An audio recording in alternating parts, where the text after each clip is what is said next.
Magandang umaga, Pilipinas. Narito ang latest sa lagay po ng ating panahon. Patuloy na nagpapaulan ngayon ang shear line dito sa silangang bahagi ng Southern Luzon at ng Kabisayaan. Samantala, ramdam pa rin ang northeast monsoon o amihan lalong-lalo na dito sa Hilaga at Gitnang Luzon. Sa natitirang bahagi naman ng Visayas at Mindanao, patuloy rin umiiral ang easterlies o yung hangin na nanggagaling sa dagat Pasipiko.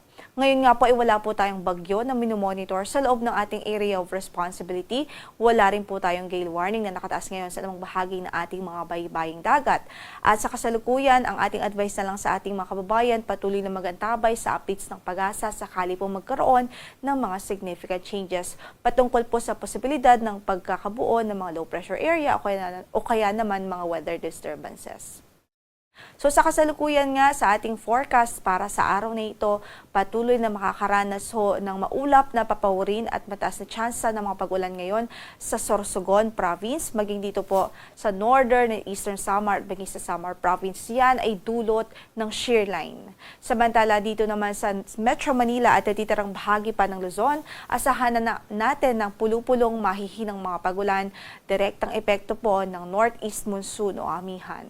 Samantala, para sa ating pagtayo ng temperatura sa Metro Manila, 23 to 31 degrees Celsius, sa Baguio ay 15 to 23 degrees Celsius, 21 to 30 naman sa Lawag City, 21 to 29 sa Tuguegarao City, at sa Tagaytay ay malamig din, 21 to 28 degrees Celsius, habang 24 to 31 degrees Celsius naman sa Legazpi City.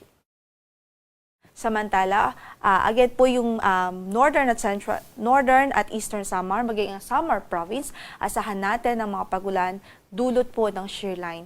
Gayon din sa natitirang bahagi po ng Eastern Visayas at maging dito po sa Caraga Region, asahan din natin ang maulap na papawirin at mataas po na tsansa ng mga pagulan, dulot po yan ng easterlies. Sa natitirang bahagi naman ng ating bansa, sa natitirang bahagi pa ng Visayas at Mindanao, asahan natin ng mga isolated o mga pulupulong mga pagkidlat pagkulog anytime of the day. Kung kaya saan man ang lakad natin sa araw na ito ay huwag kong kalimutang magdala ng payong o mga pananggalang sa ulan. Para sa ating temperatura sa Tacloban, 24 to 31 degrees Celsius, 25 to 32 degrees Celsius sa Iloilo, 26 to 30 naman sa Cebu City, 24 to 30 naman sa Cagayan de Oro, 25 to 32 sa Davao City. Sa Zamboanga ay 25 to 32 degrees Celsius. Sa Puerto Princesa ay 24 to 32 degrees Celsius, habang sa Calayan Islands makakaranas ng simula sa 24 hanggang sa 31 degrees Celsius na agwat ng temperatura.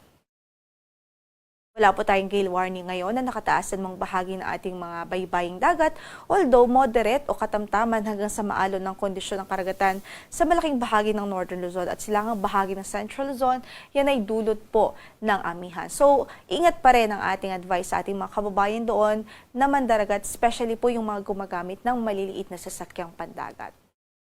Ang sunrise natin for today is 6:20 in the morning. Lulubog naman ang araw mamaya sa ganap na alas 5:36 ng hapon.